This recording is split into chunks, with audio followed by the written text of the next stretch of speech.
भटक गया था पूरा कॉन्सेंट्रेट किया स्टडीज के ऊपर और बिल्कुल फोकस कर लिया स्टडीज के ऊपर। फाइनली मेरी इंजीनियरिंग में जो सेकंड लास्ट सेमेस्टर था वो सिल्वर मेडल से मैंने खत्म किया और फाइनली जो लास्ट सेमेस्टर था और लास्ट इंजीनियरिंग पूरी कंप्लीट की मैंने ऑनर्स के साथ। मेरे हाथ में एक जॉब का लेटर भी था, मेरी जॉब लग चुकी थी, लेकिन प्रॉब्लम ये थी कि उसकी जो ज्वाइनिंग आने वाली थी वो आने वाली थी, हमारा सेमेस्टर खत्म हो गया था मई में, ज्वाइनिंग आने वाली थी फरवरी में।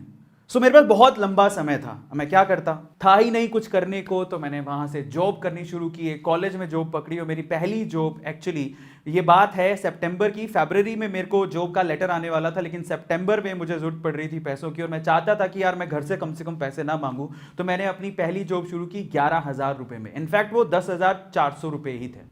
वहां से मैंने पहली जॉब शुरू की, दूसरे कॉलेज से ऑफर आया, वहां से 20,000 का ऑफर आया, फिर मेरे को एक इंस्टीट्यूट का ऑफर आया कि तुम हमारे साथ जुड़ो।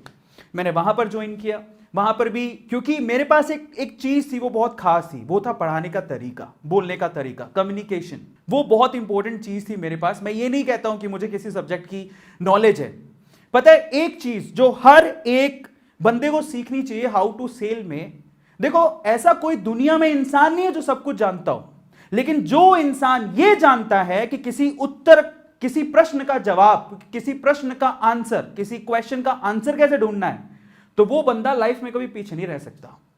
ये आप लोगों को ध्यान रखना है।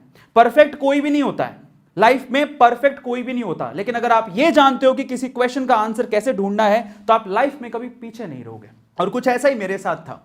सो फाइनली वहां से मेरी जर्नी, एक दूसरे इंस्टीट्यूट से मुझे कॉल आता है और वो कहते हैं कि चलो हम आपको एक फ्रेंचाइजी देते हैं। तब बहुत गेट का एक नामी इंस्टीट्यूट था कि आपको फ्रेंचाइजी लेके जयपुर से सीकर जाना है। मैं जयपुर से सीकर आ गया। शुरू में आप बिलीव नहीं करेंगे कि मैं पोस्टर खुद कॉलेज में जा के रात में चिपकाया करता था, सुबह जॉब करता था और शाम को क्लासेस लेता था, बाहर से फैकल्टीज आती थी। ऐसे करके वो इंस्टीट्यूट 2 साल के अंदर लगभग 250 बच्चों के साथ बराबर खड़ा हो गया। बहुत अच्छे तरीके से, एकदम ऐसे लगा कि हाँ मेरी लाइफ सेट हो गई है। लेकिन फिर से लाइफ में अप्स आते हैं तो पक्का मेरी लाइफ में डाउन तो जरूर आते हैं, लेकिन अब तक मैं ये बात समझ गया था कि अगर मेरी लाइफ में कहीं डाउन टाइम आएगा तो इसका मतलब ऊपर वाले ने कुछ बड़ी चीज रखी है मेरे लिए, वो मुझे कुछ बड़ा देने वाला है। क्योंकि हर बार जब भी मैं गिरा तो इस लेवल से उठा के लोग देखते रह गए। ये मेरे साथ हमेशा होते आया था। तो मेरे साथ फिर से एक बुरे दिन शुरू हुए। मेरे पार्टनर ने बोला कि अब हम इंस्टीट्यूट को चलाएंगे, तुम जाओ। धोखा, मतलब वो बोला कि, मतलब मुझे बिलीव ही नहीं हुआ। वो कहता कि अब हम चलाएंगे इस इंस्टीट्यूट को, तुम जाओ, तुम्हें अगर कहीं और फ्रेंचाइजी लेनी है। क्योंकि वो इंस्टीट्यूट काफी अच्छा स्टैंड हो गया था। अब मैं तो डिलेमा में था। अब अजीब सी बात हो गई थी लाइफ में, अब मैं क्या करता मुझे समझ ही नहीं आ रहा था।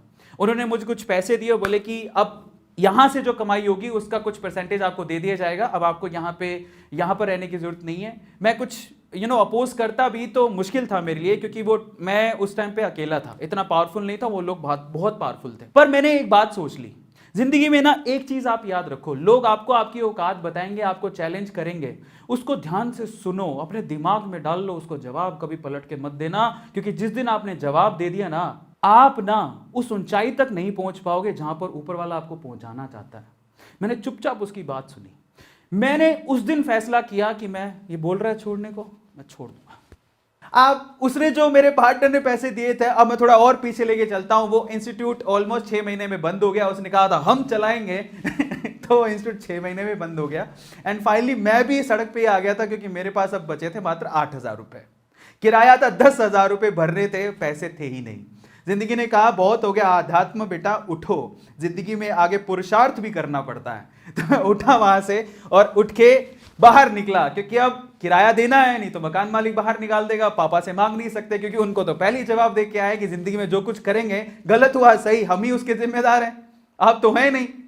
तो ऐसा करके जब निकले हो तो आप किस शक्ल से मुंह दिखाओगे? तो निकलो बाहर, कुछ करो। अपने आप को बाहर निकाला और इतनी शक्ति मैंने अपने अंदर पा ली थी, मुझे लगा था कि यार मैं कुछ ना कुछ तो कर ही लूंगा। मैं बाहर निकला। मैं एक बात जानता हूं, मैं किसी सब्जेक्ट का महारथी नहीं हूं, मैं कोई सब्जेक्ट या फिर कोई चीज अच्छे से नहीं जानता हूं। मैं एक चीज जानता हूं, मैं एक चीज का कलाकार हूं, और वो बोलने का, वो पढ़ाने के तरीके का, और वो मुझे आता था। आपकी लाइफ, मेरे फादर भी कहते हैं इस चीज को, कि आपको जरूरी नहीं है कि बहुत सारी चीजें आए, आपको एक चीज आए, लेकिन उसमें आप परफेक्ट होने चाहिए हो। आप जिंदगी में कभी भूखे नहीं मरोगे। और ये चीज मुझे आती थी। अब मैं निकला बाहर, एक इंस्टीट्यूट था, वहां पे एक डेमो था गेट की। अब मुझे तो गेट की क्लासेस लेनी आती थी, तो मैं वहां पर डेमो देने गया। 2 बार क्लास ली मैंने। 2 बार क्लास लेने के बाद तीसरे दिन वो मुझे बताने वाला था कि बैच चालू होगा कि नहीं होगा। मैं तीसरे दिन जब गया तो वहां पर गुजरातियों के ना, वहां पे मतलब अगर गुजरात में आप लोग रहे हो तो वहां पे खास बात होती है कि क्लास किसी और की होती है और क्लास किसी और की चल रही होती है। मतलब वो रेंटेड में ही लोग क्लास चलाते हैं इधर उधर बच्चों को मूव करके, खुद के क्लासरूम्स वहां पे होते नहीं है। तो मैं वहां पर गया, मैंने पूछा कि यार वो कल मैं क्लास लेने आया था वो कहाँ गया? बोले वो तो गए छोड़ के। तो मैंने कहा ये क्या हो गया, 2 दिन डेमो लिया था, पैसे भी नहीं दिए। तो बोलता है कि वो तो गए, वो तो जाना ही था, बंद हो गया वो। तो मैं उदास हो गया। अब गुजरातियों की बड़ी खास बात है वहां पर क्या, एक तो वो लोग टैकी हैं, दूसरा वो मेरे जब मैं डेमो दे रहा था तो वो बंदा मेरे लेक्चर्स को, मेरे कॉन्फिडेंस लेवल को देख रहा था बराबर से। तो जब मैं फाइनली अपना मुंह छोटा करके निकल रहा था बाहर, तो उसने पीछे से आवाज लगाई, बोले कि अरविंद भाई। मैंने कहा हाँ, आपके लिए एक ऑफर है। मैंने कहा क्या? बोले अरविंद भाई मैंने आपके डेमो देखे हैं, अब बहुत बढ़िया पढ़ाते हो, मेरे पास ऑफर है आपको, मुझे पता है कि आपको पैसे चाहिए, मैं आपको पैसे दे सकता हूं। मैंने कहा वो कैसे? बोले आपको पढ़ाना है। मैंने कहा पढ़ा लूंगा। मैंने क्या पढ़ाना है? बोले केमिस्ट्री। मैंने कहा केमिस्ट्री पढ़े 10 साल हो गए मेरे भाई, अब तो ये भी नहीं पता कि केमिस्ट्री के से शुरू होता है कि सी से, कहां से पढ़ाऊंगा? तो बंदा बोलता है कि अरविंद भाई तुम्हारे डेमो में ना एक चीज देखी है, तुम बहुत बढ़िया पढ़ाते हो, और एक टीचर, एक कलाकार के लिए ना सब्जेक्ट मैटर नहीं करता। मतलब अंदर आग भर दी उस बंदे ने, इतना कॉन्फिडेंस तो मेरे को किसी ने, मुझे खुद ने ही नहीं मैंने कभी दिखाया। मैंने कहा ठीक है। उस टाइम पे क्या था कि अब किसके पास केमिस्ट्री पढ़ने जाते, लेकिन एक रिसोर्स था, वो था यूट्यूब। अब